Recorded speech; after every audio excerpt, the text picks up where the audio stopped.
The SME Philippines is a free learning platform offered to Filipinos who are looking for a way to learn and build real employable skills that are in demand. Learn marketing, entrepreneurship, photography, culinary, advertising, videography,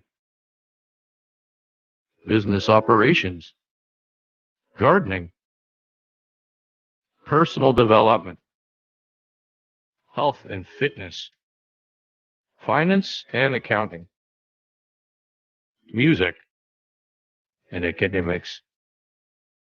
Learn and share your skills today. Sign up now at sme.ph.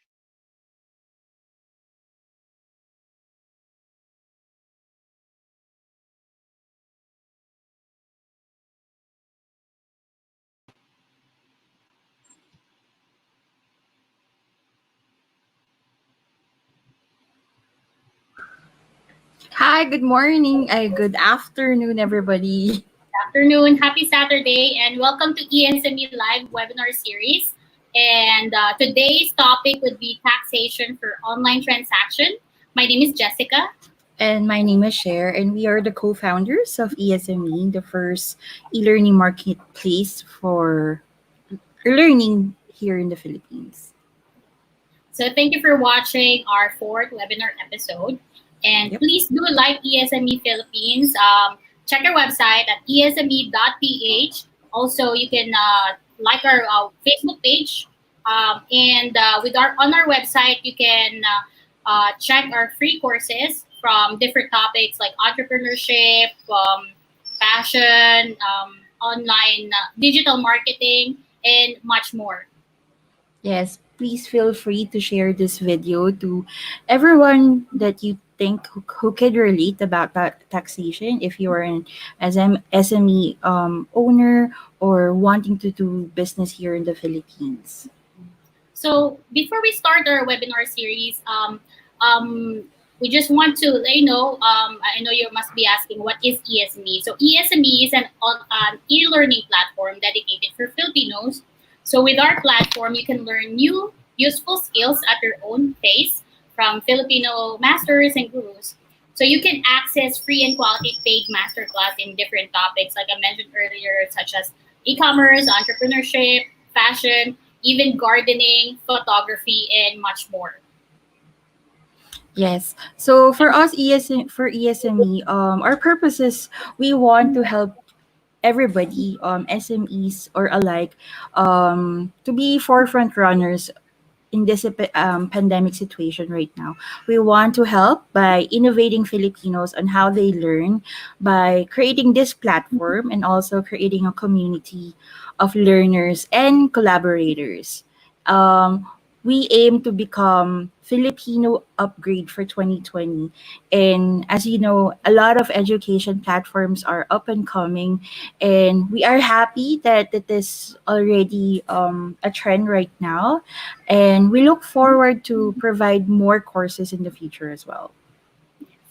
So with ESME, we seek to create a community where learning and skill sharing becomes second nature to the Filipino student, mentor, and entrepreneurs through, of course, an easy, accessible hub where they can develop, hone, and share skills, and of course, monetize it as well. Correct. So for students, you'll be able to learn a lot of new skills. You could learn on your own pace. You could learn it all of the course in one day if you can, or you could do it like every other day. It really depends on you, and you could also use your mobile, your tablet, your desktop, or whatever platform or whatever device you're using. And right now we are proud that we are most of our learning is Filipino centric, so it's intended for Filipino businesses. Great. So without further ado, we would like to introduce our special guest for today. Like I mentioned earlier, our topic would be taxations for online transactions. So, Cher, introduce our guest. Yes. For today's guest, let me just click something here so we could present, but let me pull him up and say hi, Mr. Jet Cababan. You're on mute. Jet, you're on mute. Hi, good afternoon. Kamusta kayo? Okay na? Can you hear me? Yes. Yeah. Good afternoon. Kamusta? Yeah, Okay naman kami. greet our viewers. Hi sa mga viewers natin. Thank you for watching today and hopefully we're going to learn something because sobrang relevant ng pag-uusapan natin ngayon with all the issues and mga events sa ating bansa ngayon. So yeah, Yes. hello. Thank you. Sa mga hindi nakakakilala kay Mr. Jet or Mr. Jet Rocababan, he is a certified accountant. He's also the chief accountant for PCU, Philippine Christian University. And he's also the managing partner for Juan and Cababan. Is it accounting firm, right? Yeah, And then executive chef. yeah. So and he's also a CEO of First Shift. Um, this is a group. This is a group of consultants. Yes, Tama it ba, is a Jet? group of consultants na we help yung mga businesses on what they need. It's either IT or business processes. So really depends on what they need. Perfect. And kung hindi nyo natatanong, si Jet is one of the winners of season 1 from First Speech. How's the feeling na to become one of um Final pitch. the final pitch winners? Oh, it's been a while. So masaya yung final pitch. I can definitely say na game changer siya and life-changing moment for me. It opened a lot of opportunities not just on businesses but also on professional development, personal development. And I gained even some lifelong friends. Kaya sobrang saya nung experience na yung final pitch. And actually, they're on season 5 right now. And Yes. Wow, season 5. The final that's pitch is like the Shark Tank of Philippines, diba? right, the Shark Tank of the Philippines, produced by the power couple, Mr. John Aguilar and Monica Aguilar. Wonderful. Parang kami din ni Jeka, we've been always wanting to pitch something. Parang we're just looking for ano ba, Jeka? Parang A something we platform. can pitch on. Oo, oo. Pero siguro in the future, magiging ikaw magiging mentor namin. Yeah, sure, sure. And later, I can share my, quick sharing lang ng my experience during the final pitch. All right, awesome. Also, guys, si Jet, he also has a course with us here at ESME. It's accounting for non-accountants. This is a free course for everybody who are interested to learn more about accounting in a not so boring way. Hopefully, Non-conventional way. yeah, the Non-accountant. not conventional way, right? I So think this this is sa mga small business owners or freelancers, online sellers Yeah, especially right now. yeah. Perfect. correct. Yes. Ayan, hindi na namin papatagalin pa. We'll give the stage to Mr. Jet Cababan as he talk about in taxation for online transactions. Taxation. No? Minsan talaga, thank you, Share, and thank you, Jessica, for Mhm. giving me this opportunity to share with you what I know and hopefully share, impart also some knowledge to our viewers in order for them para magkaroon sila ng idea kung ano ba talaga ang taxation subjected to the small businesses specifically for online sellers, freelancers, no. Sabi nila mahirap daw yung taxation. Si Sharing nga pag-pronounce pa lang ng taxation medyo nahirapan na. Yung taxation pa kaya mismo. Ngayon Correct. pagdadalhin mo. Oo, actually madami kaming question, Jet. And para sa mga nanood ngayon, please feel free to drop your questions on our comment section para later after Jet's presentation, we'll be able to answer your questions, even yung mga tanong namin. All Yeah, right. sure. Yeah. Okay. So let's Sige, start, no? salamat, Jen. Take away. Yeah, sure. So taxation for online transaction. Nagsimula yung yung hype on taxation for online transactions specifically for online sellers nung A few weeks ago, actually the last week, medyo ang dami ng mga comments when BIR issued a memorandum. It's actually our Memorandum Circular 0660/2020, nagre-require sa mga online sellers na mag-register sa BIR.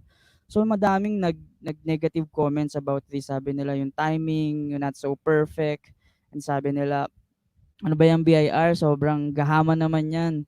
Kami nagtitinda nga lang kami dito sa online sellers just to get by this pandemic para meron kami kinakain because some of us were hindi nag-continue ang salary during this pandemic. So dumidiskarte kami sa buhay by selling online to our friends and to our network in Facebook. Tapos bibiglain nyo kami ng ganito, kailangan namin mag-register sa BIR. So ang daming negative comments, ang dami ding mga well, on the part of the government, they are trying to explain ano ba ang logic behind all of this. So in this webinar, let's try to look into the both sides, yung concern ng mga online sellers and also the part of the government, so we can have a very equal and very impartial look into the taxation for online transaction, no? And yun nga, dahil madaming nagbebenta tungkol sa nagbebenta sa Facebook. Ngayon, the first question nila, bakit nga ba kami kailangan mag-register pa sa BIR?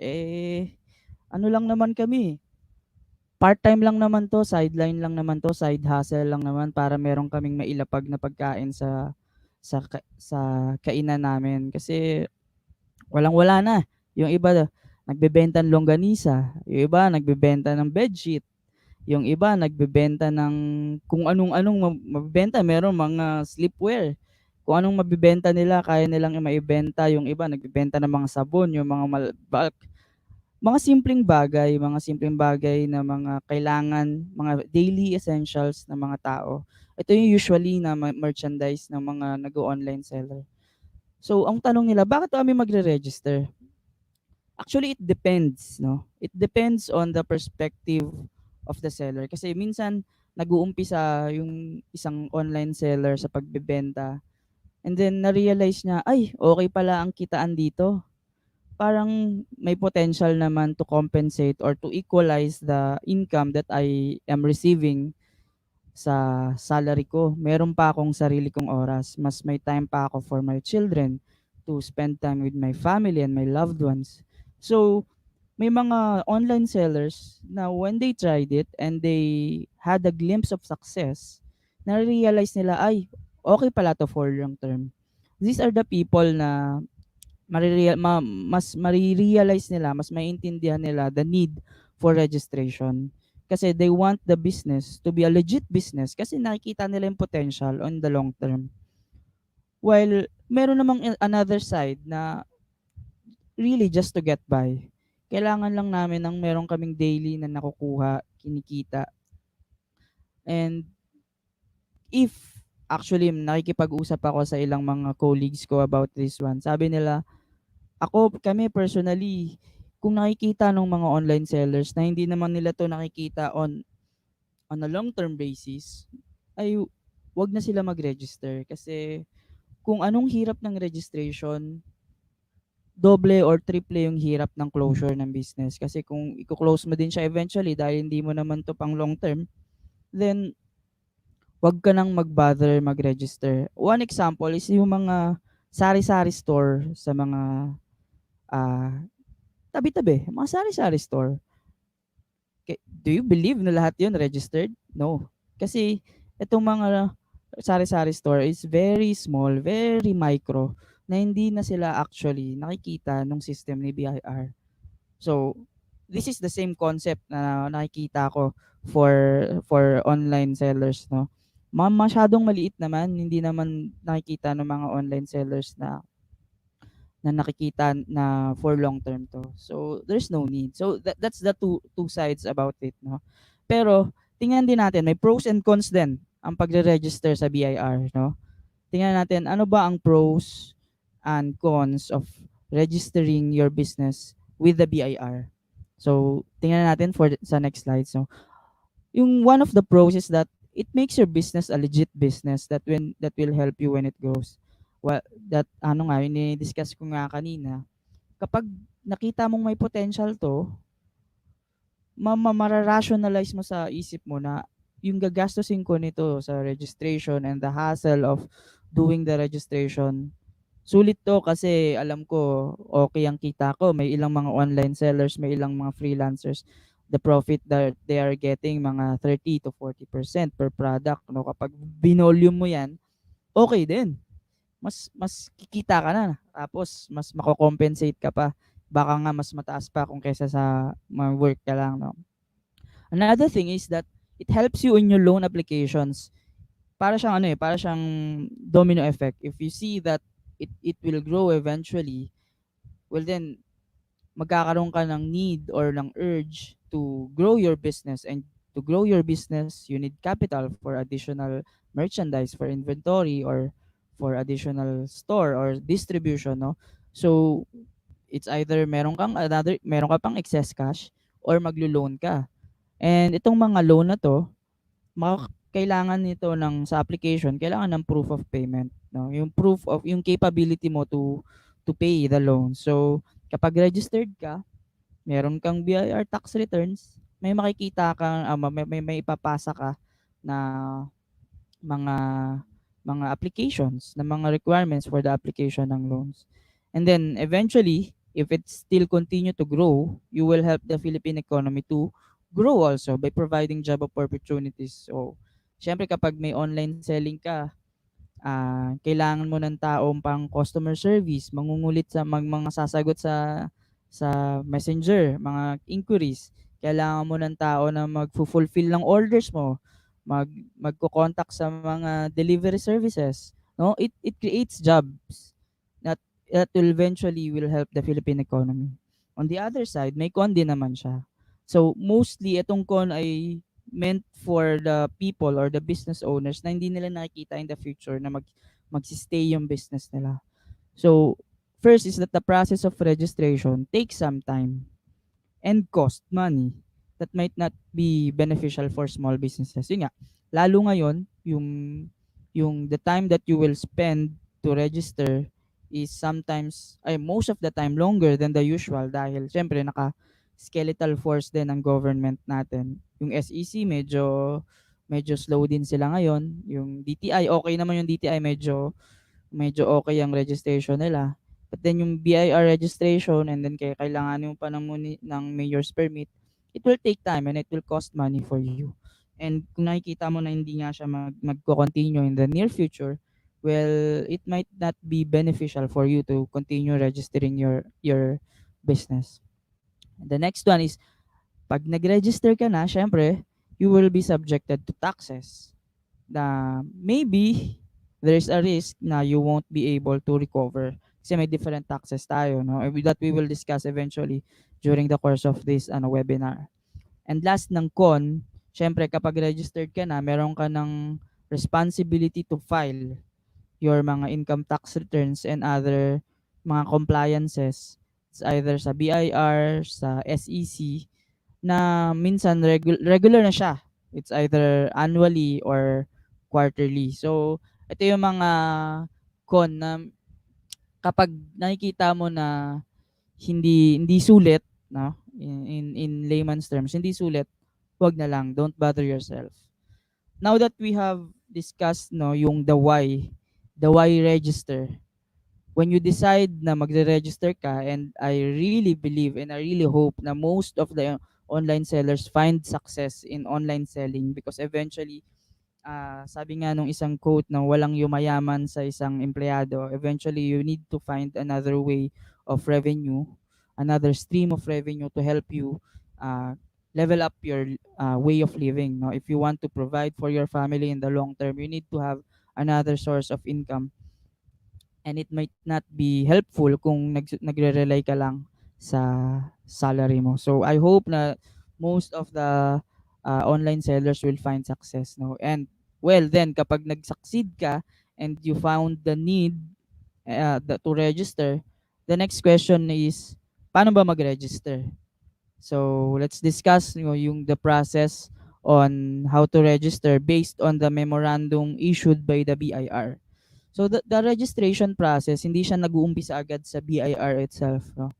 Nag-uumpisa muna siya dun sa DTI or SEC, which will then uh, mag-determine or mag-identify ng iyong identity, so as a business. So for sole proprietors, ito yung mga businesses na ikaw lang mismo yung may-ari, wala kang partner, wala kang investors, you need to register with the DTI. And for the businesses naman na may partnerships ka, meron kang partners, meron kang kasama na magpo-pool kayo ng funds or services for a common goal, no? Which is most likely to earn profit. You need to register with the SEC. Ganun din naman sa corporations na meron kayong i-issue na shares of stocks, you need to register with the SEC. No, dito sa dalawang 'to, mas madali mag-register sa DTI, mas madali at mas mura. So let's try to discuss yung the process sa DTI. Sa DTI, ang fee nito ranges from 200 to 2,000 depending on the geographical registration. Excuse me. Kasi what will you register is the name itself. You need to have a unique name to identify yourself as a legit business. So yung registration sa DTI will the fee will depend on yung registration na ano mo na sakop, no? It's pang barangay lang ba, pang buong city, regional, or the whole Philippines, no? Pinakamura barangay lang, yan yung mga 200 lang. Usually kapag national, nagre-range siya ng mga 2,000.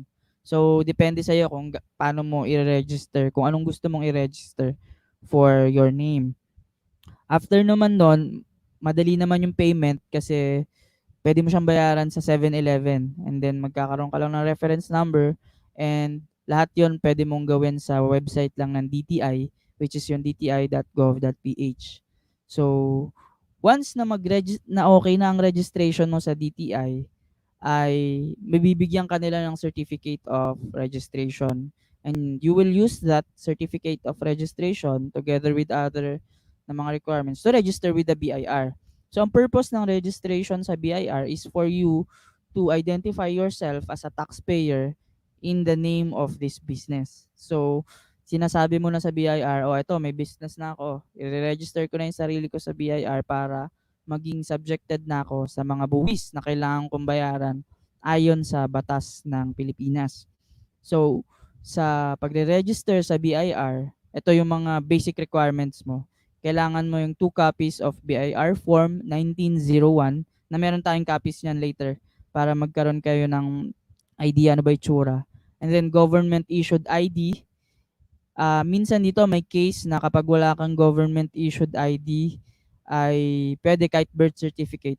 So, ayun, the next is DTI certificate na nakuha mo from registering sa DTI. Usually ini-email naman 'yan. And yung registration fee for 500 yan. Annual naman yan, 500 lagi ang registration fee sa BIR, and then 30 pesos na documentary stamp tax. And then yung pinakamahal na portion ng pagre-register sa BIR ay yung printing of official receipts and or invoices, kasi ire-require ka ni BIR na kailangan mag-issue ka ng resibo, kasi yung pag-issue mo ng resibo will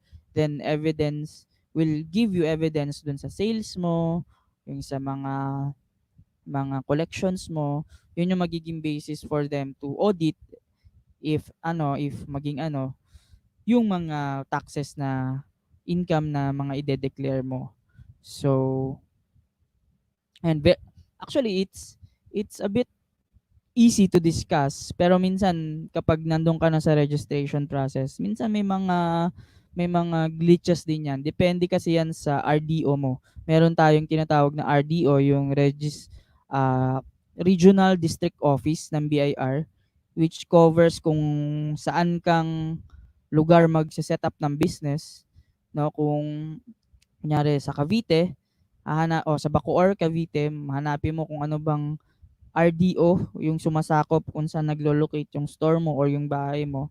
Doon ka dapat mag-register, hindi yung kahit saang RDO ka lang magre-register. Another thing pala for online for online sellers, may specific rule si BIR na the normal process is that kapag register mo sa DTI, pupunta ka muna kay mayor's permit, kukuha ka ng mayor's permit mo, no? And then tsaka ka pa lang kukuha sa BIR. Pero for online sellers, ang rule ni BIR ay tinanggal na niya yung mayor's permit. So from the DTI, pwede ka nang dumiretso sa BIR.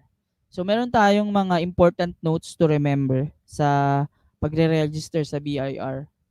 And na-discuss ko na yung the first thing nga, yung register, kailangan mag-register ka sa BIR Regional District Office where your business is located. We can go ahead sa in the next slides.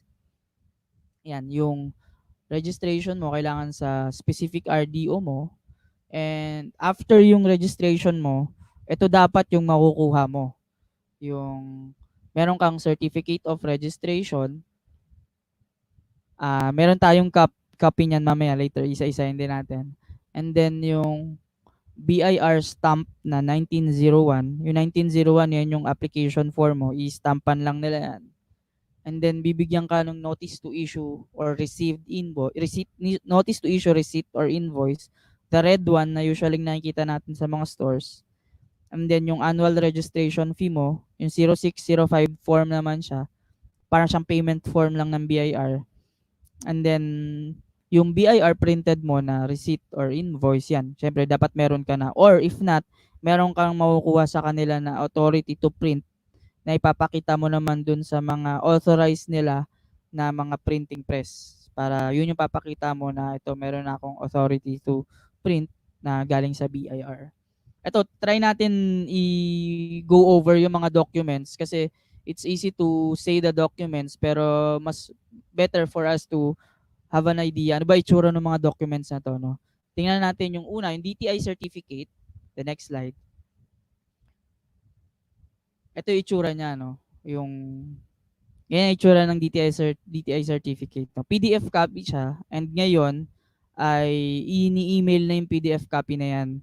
So pwede mo na lang i-print pagka-email sa'yo, depende kung anong email yung nilagay mo dun sa registration mo ng DTI.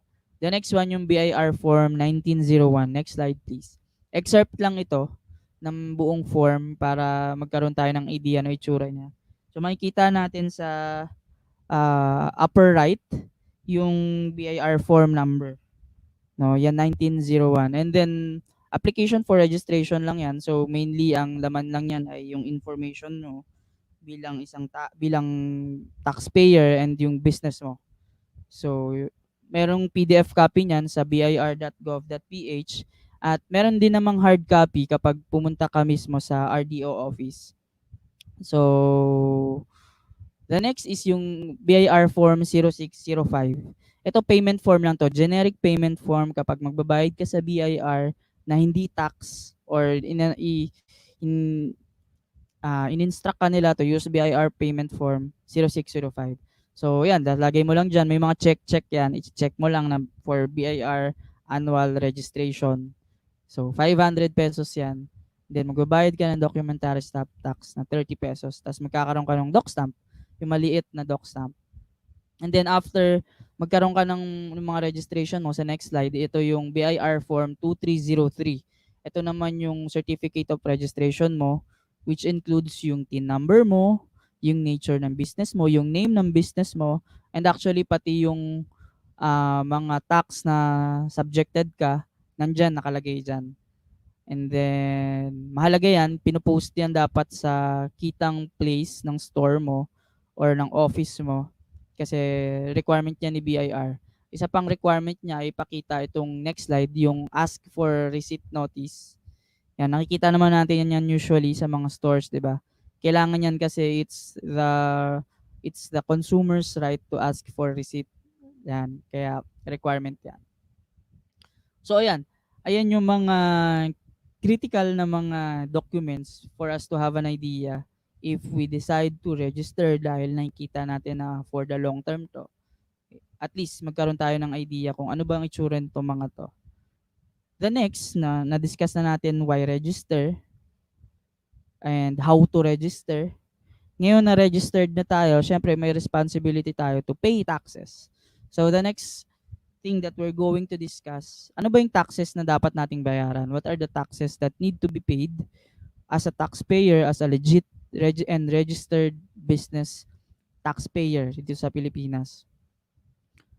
Yung taxation, for some, complicated siya and accountants lang yung nakakagawa. Pero actually, may mga basic taxes naman, especially for small businesses, na kaya naman siyang maintindihan at kaya naman siyang gawin ng mga owners mismo. Kung sole prop ka, kung ikaw lang mag-isa, you're a one-man team, and you need to pay this, and you can't afford to hire an accountant, you can't afford to hire someone to do this for you, and kaya naman to gawin actually. The basic taxes, kaya naman siya gawin. So, let's try to have an overview. Ano ba yung type of taxes natin? No? The next slide, please. In general, yung taxes natin divided into two. May local taxes and national taxes. No? Yung local taxes is levied by or taxed by the local government. Ito yung taxes natin na mayor's permit, yung bayad sa pagkukuha ng basura. Ito yung mga meron din yung percentage of sales mo on a particular year. So, ayan, yan yung binabayaran natin annually, usually before January 31, para ma-renew natin yung business permit. Local taxes yan. And in the next one is yung national taxes. No? Ito naman national taxes, it is taxed or levied by BIR or Bureau of Customs kapag mga import-export. No? So, ang main types of taxes naman under the BIR is yung income tax and yung business tax. So for this discussion, let's try to understand or let's focus on the national tax levied by BIR. So mainly on income taxes and business taxes. So let's go to the next slide. So if you're a sole proprietor, so ikaw lang mag-isa, one-man team ka, and registered ka sa DTI, generally, you are required to pay the following taxes. No? Yun nga, income tax and business tax. So, try natin himayan. Yung income tax, ano ba yung income tax? Income tax is the tax on income earned. So, pag kumita ka, responsibilidad mo na mag-share ng portion ng kita mo sa gobyerno kasi isa yon sa mga kapangyarihan or inherent power of the government to tax its citizens or in its businesses, including the businesses operating in its location. So, kapangyarihan ng gobyerno na patawan tayo ng buwis. So, yun ang tawag doon, income tax. So, magkano naman? Dahil sa train law na nag-effect ngayon, the first 250,000 ay tax exempt ka na. So, kung ang kita mo sa online selling mo ay 250,000 or sabihin natin 200,000 for the whole year, tapos nag-register ka, no? You decided to register with the BIR and then 250,000 ka, wala kang dapat babayarang buwis pero kailangan mo pa din mag-file. So, magpa-file ka pero wala ka nang babayarang tax. So, it goes the same with the employees na ang source ng income nila ay purely on compensation. The first 250,000 is tax exempt. And above the 250,000 ay taxable na siya based on the tax table na ang ano naman ng tax table is the more you earn, the more you pay taxes. So mas malaki kita mo, mas malaki yung share mo na ibibigay sa gobyerno. Yan ang logic behind the tax table. And kailan magbabayad? The payment is usually annual every April 15. And pero dahil nitong pandemic, na-extend siya, actually nag-end na siya ng June 15. So tapos na rin ang busy season and the final payment of taxes. So crucial lang dito is paano kung nag-register ako, may trabaho pa din ako, pero may business pa din ako. What BIR form should I file? Kasi if you guys can remember, kapag empleyado tayo, binibigyan tayo ni yung employer natin ng BIR form 2316 Itong 2316, ito yung certificate ng compensation withheld sa atin, yung mga binawas sa atin sa sweldo natin.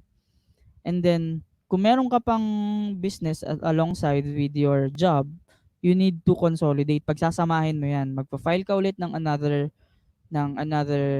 BIR form saying that ito yung kita ko from my salary, and then ito naman yung kita ko from my business. So pag i-add mo siya, tapos kung ano yung tax due mo, ibabawas mo yung tax due na binayad ng empleyado mo supported by your BIR form 2316, and then effectively ang matitira na lang dapat na tax due ay yung tax mo from your business kasi bayad na siya eh. Ay, hindi pa siya bayad eh. Yung tax mo from their compensation bayad na. So, kailangan lang ni BIR na i-consolidate mo siya into one BIR form para for monitoring nila. And the next type of tax is yung business tax. No? Business tax is actually tax on transactions. Eh. Transactional siya, yung the right to do business. Hindi siya technically for your income. Ito naman yung more on the right to do business. So ito yung the main example nito ay yung value added tax or percentage tax. Ang crucial dito, yung value added tax ay percentage tax. Tinatawag siyang indirect tax kasi kung ikaw si business at kailangan mong magbayad ng 12% VAT, pwede mo siyang ipataw o i- ipasa sa mga customers mo. So, kunyari ako si business, meron akong supplier. Si supplier, bumili ako sa kanya ng 100 pesos na worth of inventory plus VAT na 12%. So, ang binayaran ko sa kanya, 112. So, itong inventory naman na to ay binenta ko sa mga customers ko for 200. So, 200. Tapos, kailangan ko ipasa naman sa kanya yung VAT na 12%, which is 24. So, at the end of the month, meron akong kailangan bayarang 24 sa BIR, which is yung VAT ko. Pero may nabayaran na akong 12 from my supplier. Yung input VAT naman ang tawag. So, in effect, ang kailangan ko na lang bayaran ay 12. So, yun yung medyo technical on VAT. Pero, sa umpisa, kung hindi ka sanay, medyo malilito ka in the concept behind it. Pero, kapag nagtuloy-tuloy ang business mo to 1 month, 2 months, okay na siya. Maintindihan mo na siya. Mas madali na siya maintindihan. Dito lang sa business tax, ang isa pang medyo tricky is yung pumasok na percentage tax. No? So kapag ikaw ay business, hindi ka agad vatable. So ang sabi ng ating nasa train law, kapag ang annual sales mo ay tingin mo kung bago ka lang, ang tingin mo hindi aabot ng 3 million, percentage tax ka. Kung more than 3 million ka, vatable ka na, so 12%. So, kung online seller ka na hindi naman umaabot ng 3 million, so percentage tax ka, 3%. Generally, kasi may iba-ibang uri ng percentage tax. Pero generally, 3% siya. And fina-file din siya monthly and quarterly. So, merong mga technicalities dyan on the monthly and quarterly filing. But then, yun nga, as you go along with your business, I'm sure pwede ka naman magtanong sa mga friends mo, or you can contact us. We can give a free na consultation on value added tax or percentage tax or BIR registration. We can help you for free dun sa mga ano bang to teach you on ano bang dapat mong bayaran, magkano ba, ano bang dapat gawin. So, ayun, kung medyo nalilito kayo. And if you have any question dito sa mga dinidiscuss ko, you are free to leave it on the comment para we can answer it later after our discussion, kasi medyo technical to eh, and sometimes medyo yung mga questions ay specific on actual events, no. So medyo kailangan natin talaga kung meron kayong specific questions. And meron tayong important notes for BIR taxes for small businesses, no. Next slide po. Kung business mo naman ay registered sa SEC, so either partnership ka or corporation, ang tax mo is 30% based on net income. So hindi siya based on tax table katulad ng diniscuss natin kanina. Wala rin siyang 250,000 na exemption, 30% siya. And again, yung sinabi ko nga kanina, another yung 3 million na threshold for VAT. And meron din naman si BIR na if you think na your annual sales will not exceed 250,000, you can opt to avail na 8% tax, which will include both income tax and VAT na. And also, pero medyo madami siyang madami siyang requirement. Kailangan kailangan wala kang job. So ito lang talaga yung source of income mo, business lang. Yun hindi ka mixed income earner. Yun yung tawag sa mga people na may trabaho and may business, no? Mixed income earner. So medyo tricky siya and very specific lang to help yung mga thriving mga small businesses talaga na mas mapadali yung taxes nila and mas mapamura yung taxes na babayaran nila. So, yan, I'm sure medyo na go through natin yung the basic of taxation for people or business owners who with the experiences that they had during this pandemic na medyo okay ang business, no, and they decided to register na went through natin yung mga specifics on why to register, how to register, what taxes to pay. The next question naman, paano naman ako magbabayad ng tax, no? So the next slide please. So CBIR meron siyang mga e-services. Lahat ito ay makikita sa bir.gov.ph. But basically, kapag ikaw ay small business owner, you will use the EBIR forms. No, itong pangalawa, the second one, EBIR forms. So punta ka sa website ni BIR, ida-download mo 'yan. So it's actually an application. And then kapag dinownload mo 'yan, doon mo makikita yung i-input mo yung mga registration, yung mga information mo, and then mamimili ka doon anong tax yung kailangan mong bayaran. And then, kapag na-fill upan mo na siya, nagkaroon ka na ng computation and all, ipiprint mo lang to at babayaran mo sa authorized banks ng iyong RDO. So, ganun lang siya ka-basic yung idea niya. But then, ang medyo tricky dito is the actual use of EBIR forms. Kasi, marami akong experiences na mga business owners kapag nakita nila yung EBIR forms, ay turn off na sila. Medyo, ay, ang hirap. Papagawa ko na lang. Pero bilang business owner, I encourage for you to learn how to do this kasi hindi lang dahil para makatipid kayo, pero to also protect yourself from mga ibang practitioners na minsan kasi nag-over over yung charge nila sa inyo. And actually, kaya namang gawin in 5 minutes or 6 minutes or 3 minutes. Pero i-charge kayo ng high amount. So, depende.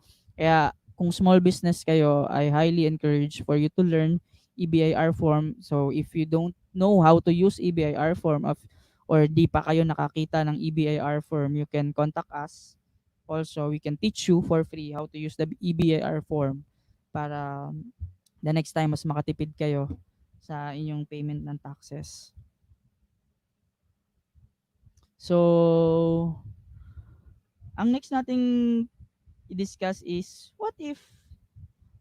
paano pag di ko ginawa? No, maayos naman ang business ko, pero hindi ako nag-comply. Ito, kanina, let me just reiterate. Sabi nga ng mga colleagues ko, if you think that your business is just temporary, so hindi mo naman siya nakikita, wag ka nang mag-bother to register. But, pag medyo nag-grow yung business mo, and you still are not registered, and then eventually kailangan mo ng tax return, kasi kapag kailangan mo mag-file or mayroong nagre-require sa'yo na client or supplier ng annual financial statements or ng BIR tax form, and then wala ka kasi nag-grow ka nga, and then eventually syempre mas malalaking clients ang meron ka, it's either corporate clients or individual clients na require ka for some reason or another, and wala ka, and you decided to register na late na, magkakaroon ka ng mga penalties, interest, and surcharges. Yung penalties and interest yung interest based siya dun sa tax due. So, may interest rate si BIR. Pero ang medyo mabigat dito is penalties and surcharges kasi medyo mabilis siya umakyat. Hindi siya based on certain percentage. Fixed amount siya and then gradual yung kanyang increase. Medyo mabigat siya. So, if I were you, I am highly suggesting na pag merong konting traction yung business mo and you want to continue it, register ka na. The BIR set a deadline of July 31 na magre-register ka ng walang penalties, and then you just need to medyo mahirap lang dun sa requirement ng BIR kasi nire-require ka niyang i-disclose or i-report yung mga past transactions mo, which actually medyo mahirap gawin in actual terms. Pero yun yung requirement ni BIR na kailangan mo i-report yung past transactions mo and then you pay the necessary taxes out of that past transactions. Kasi magiging retroactive yung effect nung registration mo. So, yeah, I think that concludes yung the basic ng ano natin ng discussion natin about about taxation on from the why to register up to the what if I don't comply, 'di ba? We discussed yung the spectrum of the line of thought the line of thought ng isang business person during this pandemic, no. But still, if you have any further questions, comment it dito sa Facebook Live natin and we will try to answer all of this in best way we can. And if ever na we don't have enough time, you can always send me an email at learnfromjetcab@gmail.com. It I'll give you a free consultation, and then we will talk about this. I will teach you as much as possible and I will help you as much as possible. So, yeah, thank you very much for listening, everyone, guys. I hope you learn. And I am ready now for any question. Share and Jessica, thank you for this time. Thank you so much, Jen. That was very informative. And yes, actually, madami tayong questions here. So, from Nathan Pico, ang tanong is DTI registration enough for the legitimacy of a small business? Oh, that's the first question. Is DTI registration enough for the legitimacy of a small business? Kung yung registration mo ay ikaw lang yung may-ari, the DTI registration, ang binibigay lang nitong authority or yung legitimacy for you is registered ka as business. Hindi ka pa niya binibigyan ng legitimacy or ng authority na pwede ka na magbayad ng tax kasi kailangan mo pa rin talaga mag-register sa BIR for you to be completely legitimate. So, yung DTI part of legitimacy process. So, yeah, you need to go through yung diniscuss natin kanina from the DTI to the BIR for you to be completely legitimate. All right, we have another question. Sabi niya, paano po registration for a DTI name pag service ang ino-offer ko? Parang consultancy from Ah, Sir okay. Raymond. Okay. Pag pumunta ka sa DTI, actually it's bnrs.dti.gov.ph. Ito yung business name registration service ng DTI. Ulitin ko, bnrs.dti.gov.ph. Makikita mo doon kung anong pangalan ng business mo, anong type of business mo, may category and then may subcategory. So yung registration mo doon, parang ano lang 'yon, parang drop down, mamimili ka lang kung anong type of business ng business mo. So madali lang siya actually. Sa DTI madali lang siya gawin. Drop down na siya, mamimili ka kung anong perfect for you. Next question. Actually, may question pa, isa pa, from Sure, the sige. same person. Sabi, for a sole proprietor, will I be given a new tax ID or identification number for my business, or will I be using my personal TIN? So, dapat ba, pwede bang dalawa ang TIN number ng isang tao? Ang isang TIN number ay kung ikaw ay sole proprietor, pag nag-register ka sa BIR, you will use also yung TIN number mo. So same TIN, pero kailangan mo pag nag-register ka sa BIR, parang mako-connect yung business mo dun sa TIN mo Ngayon, kapag nag-open ka naman ng another branch sa ibang lugar, magre-register ka again sa ibang RDO naman, then same TIN din, and then usually kasi yung dulo ng TIN natin 000 eh. So kapag nag-open ka ng another branch, same TIN, magiging 001 naman. So 001, 002, 003, depende kung anong ilang branches mo. Pero the same TIN, pero connected na yung business mo dun sa yung personal TIN. So, question lang about TIN number. Kasi I know for a fact na dapat isa lang yung TIN number Yeah. mo. Kasi the more you have, parang pwede kang kasuhan ng BIR, parang Ah, ganun, right? parang Um, identity something na siya. Oo. So, ibig mo ba sabihin, kailangan per business, depende sa, syempre sa RDO district mo, doon mo siya i-register. Kunwari, meron akong business sa QC, may Mm. businesses ako sa Alabang. So, dapat, Mm. kung separate yung RDO nila per se, parang Mm. yung one na sinasabi mo sa suffix niya, Mm. doon siya Branch lalabas. 'to 'no, Tama? branch 'no, branch. Oo, na RDO. Kapag branch kasi siya ng business mo, may branch ka sa QC, may branch ka Hindi, sa hindi. PAT. Definitely different, different, Kapag different business, I think magiging 001 pa din siya. Actually, I'm mm, not so sure, pero parang magiging 001 pa din siya kasi same tin eh. So usually gano'n naman yung series ni BIR. Pero ang tricky lang kapag branch siya, kapag nag-register ka ng another, may tick mark siya doon sa BRR form 1901 na magiging branch mo siya. So, mm. Paano pag kunwari mixed income earner ka? So, meron mm, kang team na ginagamit for your personal, mm, for mm, work, 'di ba? Tapos nagkaroon ka ng, for example, another business, mm, nag-venture ka for a new business. So, mm. kailangan gagamitin mo din yung team number mo sa ibang RDO. Mm. Actually, 'di ba kapag mixed income earner ka, so kapag sa income mo nga from your job, bibigyan ka nila ng BIR form 2316 and then may business ka sa ibang RDO. So, dun sa RDO ng business mo, magfa-file ka dun ng BIR form mo 1701, I think ata, 1701.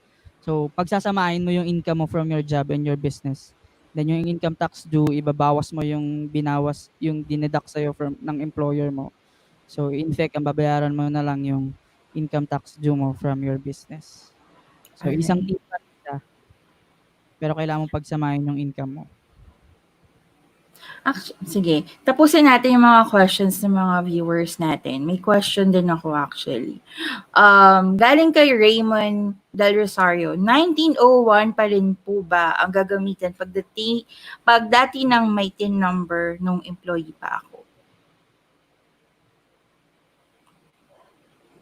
Okay. So, siguro magre-register siya nito, no? Siguro magre-register siya ng bagong business niya and then may TIN number nung employee pa ako. Okay. Actually, si 1901 kasi siya, hindi siya for TIN number creation. Si 1901 is for application siya. BIR registration application. So, si 1901, syempre, i-refer mo lang dun, ilalagay mo dun yung TIN number mo. So, gagamitin mo din yung old TIN number mo, yung yung loan TIN number mo dun sa 1901. So, kapag nag-register ka nga, again, yun, same TIN naman siya. So, lalagay mo din yung TIN mo sa BIR form 1901. Another question from Anderson P. Reprinted receipts na di officially printed tulad ng printed on site, meron ba talaga ganun na parang authorized na ganun nga, printed nila yung receipts? Okay. So, parang ang dami niyang ganun, no? Ganun nga. Usually, ganito yung scenario kasi, di ba, kapag receipts, usually, kapag hindi authorized, yung meron naman yung iba yung nagpiprint lang sa offices nila ng receipt, no? Kuha ka lang ng template sa internet, ng resibo mo, and all.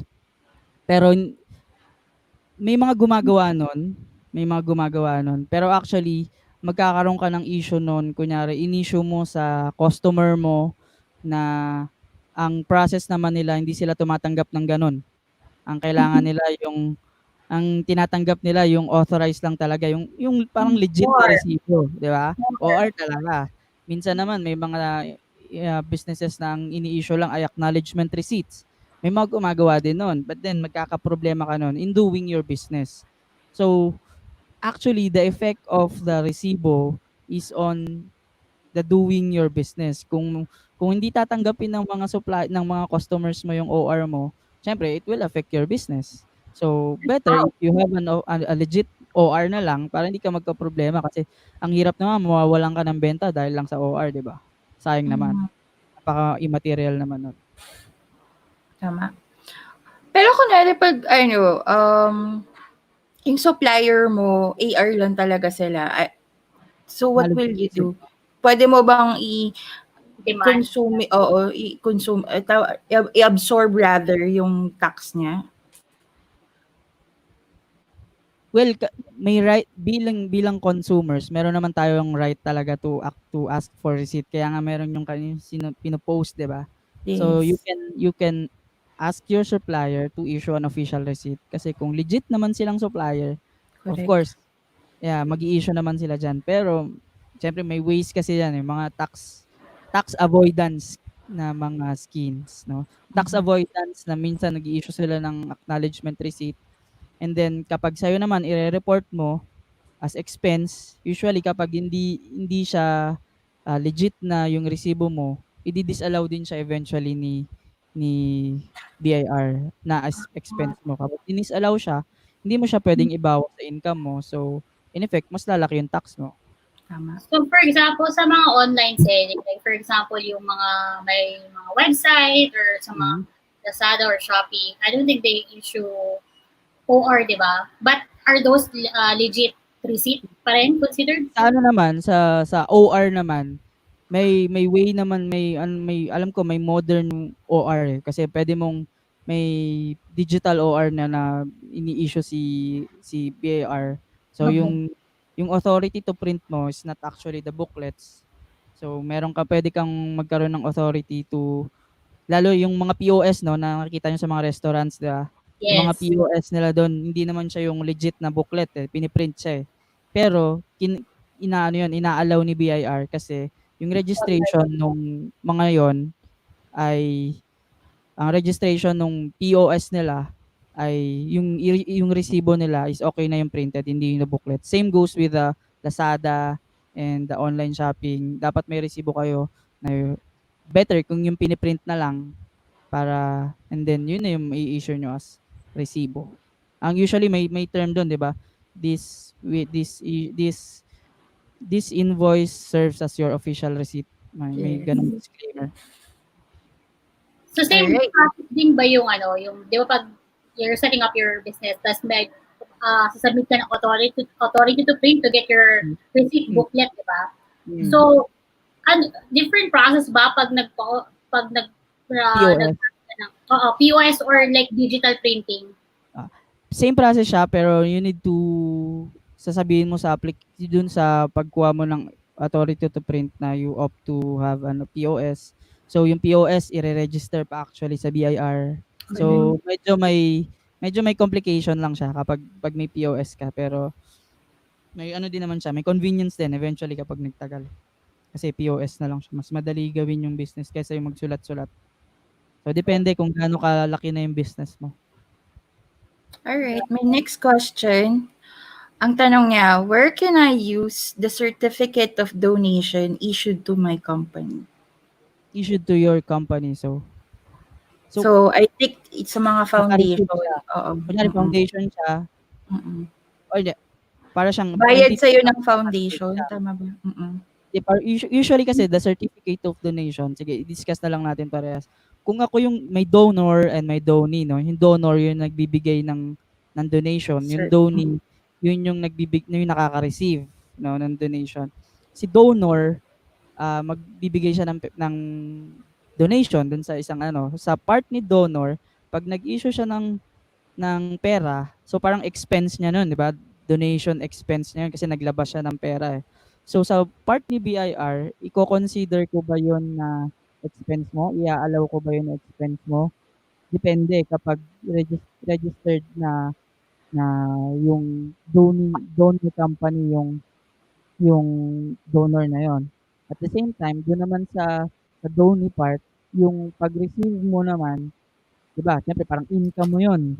So Mhm. ita-tax ka ba ni BIR? Depende din kung registration mo ay non-profit, non-stock non-profit organization ka na ang resibo mo, ang receipt mo ay from donations lang. So, pag ang registration mo kay BIR and sa SEC ay non-stock non-profit and non-taxable ka, tax exempt ka, and naka-receive ka ng donation, wala kang tax. So, Mm. yun yung situation. Balik tayo sa question. Kapag naka-receive ako ng certificate of donation, so ako si donee. Kasi naka-receive ako ng certificate of donation eh. So you will use the certificate of donation as the certificate of donation, but it doesn't necessarily mean na tax exempt ka. Kasi Mm. before the tax exemption kapag non-stock non-profit ay absolute, parang automatic siya pag non-stock non-profit siya. Pero there was a memorandum issued by Kim Inares sometime in 2013 na hindi na siya naging absolute. So kapag non-stock non-profit ka, you need to register again sa BIR na non-stock non-profit ka, and you will apply for tax exemption certificate. That's the only time na you can avail of the tax exemption nung mga donation mo, or else taxable ka nung 30%. All right. Um, Dami. last question from our audience. Nahirap ba yung questions? Okay. I have two different Hindi, addresses, okay my lang. provincial address and city address. I shuttle between two addresses. Can I choose the RDO where I can register? So parang tinatanong niya, saan RDO siya best Yung RDO, mag-register? hindi ka mamimili. Depende yan kung saan yung official business registration mo. Unang test ay dun sa DTI or sa SEC mo, anong address ba yung nakalagay doon, naka-register. So kung saan yung address mo dun sa DTI or SEC registration mo, dun ka sa RDO na yun dapat mag-register. Pangalawang test, dun sa mayor's permit mo, saang city ka ba naka-register? Kung saan Mhm. kang city naka-register, kung saang city ka nagbabayad, dun which is yung main business mo, dun ka dapat mag-RDO. Yan. Tama.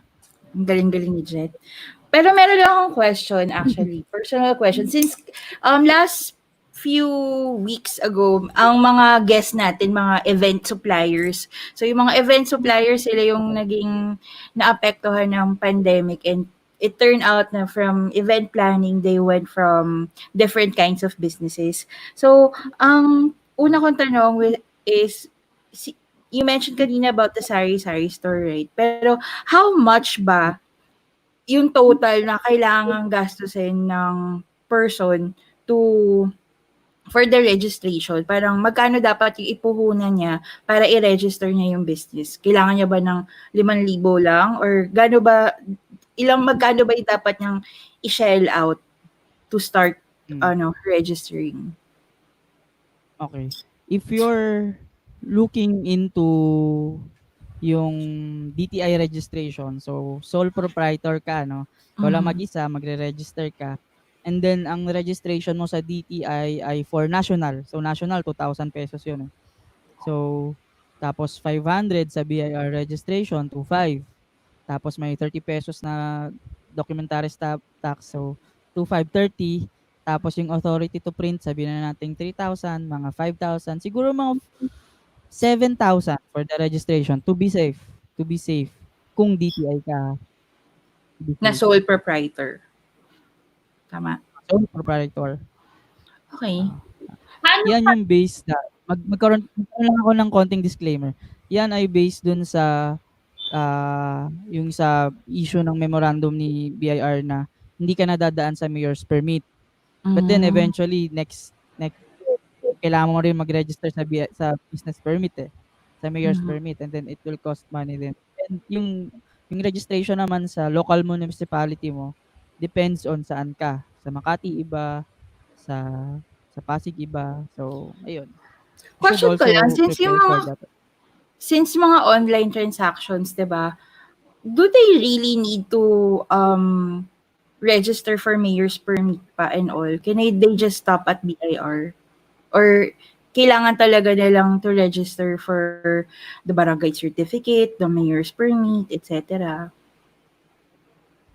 Yung actually tricky yan Actually, question ko din yan. Pero ganito ko siya nakikita. Kasi yung memorandum ni BIR, hindi ka na niya nire-require ng mayor's permit, 'di ba? Yeah. But then eventually kapag you're doing their business transactions, merong mga suppliers or may mga transactions na ire-require ka naman ng mayor's permit. Correct. So, kunyari magli-lease ka, kunyari may online seller ka, magrerenta ka ng stock room mo, malaki or maliit, magrerenta ka. Kapag magrerenta ka, hihingan ka ng lessor mo ng Mhm. mga documents mo. And usually, one of the documents is mayor's permit. So, dun papasok na kahit hindi ka i-require ni BIR ngayon, but then sa mga future business transactions mo, maybe or most likely, hihingan ka din ng mayor's permit. So, kapag dumating yung time na yun, mare-require ka din mag-register sa mayor's permit. So, ganun ko Okay. siya nakikita. I do have a question as Si well. Jeka, Paano yung for example, 'di ba, especially now, madami nag-pivot ng businesses. Like for example, before services siya and then switch to selling product or the other way around. mm, But registered naman yung business. Do I still have to do anything? ah, kapag nag-register ka kasi may specific purpose actually eh. 'Di ba? Kunyari may service ka, kunyari salon ka, 'di ba? Service 'yon. Then eventually nag-pivot ka into selling beauty products. 'Di ba? Usually Spot kung on. ganun yung magiging pivot. Oo. Pwedeng mong gamitin siguro. Actually hindi ko sure eh. Ako hindi ko sobrang sure eh. Pero meron akong mga friends na ganun yung ginawa nila. Hindi na sila nag-register ulit. Tinuloy na lang nila yung registration nila from yung service business. Kasi nakikita nila, nababalik din naman sila eventually dun sa service na yun. Just to get by. Ganito yung ginagawa nila. So hindi mo na So, kailangan ayun. magdagdag pa ng parang doing business as, 'di ba? Hindi naman. Kapag DTI, hindi naman. Hindi ka naman dapat mag-amend. Kapag SEC, usually mas ano sila, mas strict sila. Kailangan mo mag-amend ng articles of incorporation mo. Doon may specific purpose siya. Okay. Mm. Jet, advisable ba, kunwari kung mixed income earner ka, advisable ba to get an accountant? Or is it best na to learn on your own yung, kunwari, since parang kunwari galing ka sa pagiging empleyado, tapos ang daming hanash, yung ang daming mong isa-submit and all kapag naging Ah, entrepreneur ka on your own. Parang, what is your advice for people na wanting to do business pero natatakot sila? So, should they go for an accountant or they could learn on their own? well, it's always best to learn on your own to have another knowledge para sa'yo, di ba? Kasi marami kang makikilala in the course of doing business. Sometimes they are good people, sometimes they are not that good people. So in order Correct. to protect yourself and your business, you need to learn the ins and outs of your business. Kahit hindi ka maging master nung accounting and the taxation, at least you have an idea para hindi ka naloloko, 'di ba? Hindi ka hindi ka masasabotage or matitake advantage ng ilan. So if you ask me kung kung kukuha ka ng accountant, una mong gawin magpaturo ka muna sa accountant. Then if Mm, you know how to do basics of it, and then you let him do it kasi hindi kaya ng oras mo. But then kailangan mong magkaroon ng idea on your own to protect yourself. sa bagay. Actually, sinig-segue ko yan kasi meron tayong accounting for non-accountants na lesson from Mr. Jet Cababan. Yes, it's also available here at ESME. So, it's a free course. If you're interested, please feel free to enroll. Ayun. Yes. So we do have one last question. So medyo mahaba siya. Sige. From Team Bulak. So, kaka-register ko lang po sa DTI months before ECQ to start events business. Kaso nangyari ang ECQ, so wala na munang events and wala pa ako at all nagawang events, gawa ng situation. So, wala pang pumasok na income, as in zero pa. Is it okay na hindi muna mag-proceed to register sa BIR or Ano pong advice niyo for this? Thank you for that, King. Kung wala ka pang kung wala ka pa munang income, better 'wag ka muna mag-register sa BIR until magkaroon ka na ng mga clients mo.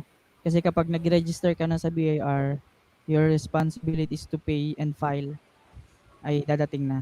So, kapag nag-register ka sa BIR tapos wala ka pa naman palang kita, kailangan mo pa din mag-file. If not, kapag late ka naman mag-file, kahit wala ka pang business, kahit zero tax ka, kahit no operations ka, kapag late ka, meron kang penalties and surcharges. Usually, nagre-range siya ng 5 to 15,000 per Mhm. return. Malaki. Kung wala ka pang So business, dapat huwag ka muna dapat mag-register. desidido ka na sa business mo pag nag-register ka, parang gano'n. I think Oo, may kasi pahabol na doon question. pasok legitimacy. Sige, go. Sorry. So, how about kapag purely online transaction ka, since you can't use your current address and nagpa-register ka for sublease? Mhm. Did you get the... Hmm. Pag purely online transactions ka, since you can't use your current address and nagpa-register ka for sublease. Actually, hindi ko maintindihan yung question niya. Pero ganito na lang, kung purely online transactions ka, meron ka pa din namang current address, eh, 'di ba? Meron ka pa din namang main office mo o kaya yung the main place that you conduct your business, eh, kung sa bahay niyo, eh, 'di i-register mo yung bahay niyo. Pero meron kang magagamit na address. And 'yun, Sabi niya, we gusto use virtual natin address. You're using nagvi-virtual virtual office ka. address. Okay. So kapag virtual office ka, kung saan yung virtual office mo, yun yung main business office mo. So kung saan yung lugar na yun, yung kung anong RDO yung sumasakop doon, doon ka magre-register sa virtual office na address mo. And kung saan naman yung location na yun, doon ka din eventually magre-register ng mayor's permit. So the virtual address becomes your main address. So yun. Alright. Actually, ang daming tanong about taxation, about accounting. So parang ngayon nakikita ko talaga yung essence of having a consultant or even your accountant for yourself. Kasi Oo, for tama. sure, there will be a lot of questions. It always gives you value kapag merong tumutulong sa'yo. Mahirap kapag ikaw lang nag-iisip, minsan Correct. nakakabaliw. Kaya you need to May hugot ito. another Yes. another person to give you an update. Yes. But anyway, thank you, Jet. Thank you very much for giving us time this afternoon. We appreciate ang dami naming learnings about taxation for online transaction. Even parang beyond pa yung napag-usapan natin. And parang pinag-usapan na natin buong accounting. But it was great. It was great. And we're excited. We're very excited with the SME na having you on board. Looking forward for more siguro webinars in the future. I Yes. I think there's attraction for this kind of topic. Mhm. So we would like to invite everyone to enroll to Yes. Jet's courses at ESME. Also, if you have questions, if you want to, talk to him, he's giving free consultation as well. And you can hire his company to do your accounting or taxation. All right. Thank you very much, Thank guys. you. Any last words, Mr. Jet? Uh, Keep safe, How can they reach everyone. you? No? If you want to reach me, if you want to ask questions or anything, email me at learnfromjetcab@gmail.com. Again, that's learnfromjetcab@gmail.com. You can ask me anything. Well, mahirap palang anything, but anything that concerns taxation and accounting, I will help you with free consultation. I enjoy helping and talking to others, no, learning about their background. So, yeah, thank Can you they very also much. add you on Facebook? Like Yeah, sure. message Sige. you? Yeah. Add mo ako sa Personal Facebook. May friends? Facebook, ang Facebook ko, Mark Jetro Cababan. So, Masagot naman siya ng mga business through Facebook. pwede naman, kaya naman 'yan. Any way na puwede niyo akong i-contact. okay lang. All right, great. Thank you so much Thank for you. everyone. Thank you, Jessica and Cher, for inviting me here in this very fruitful afternoon. Yes, Thank you. indeed.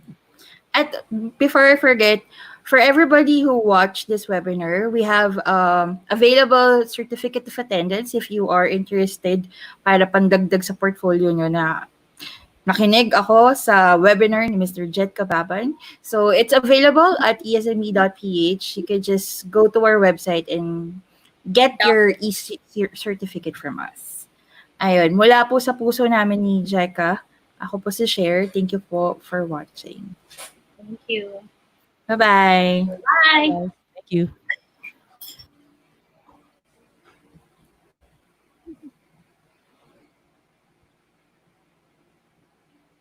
Pero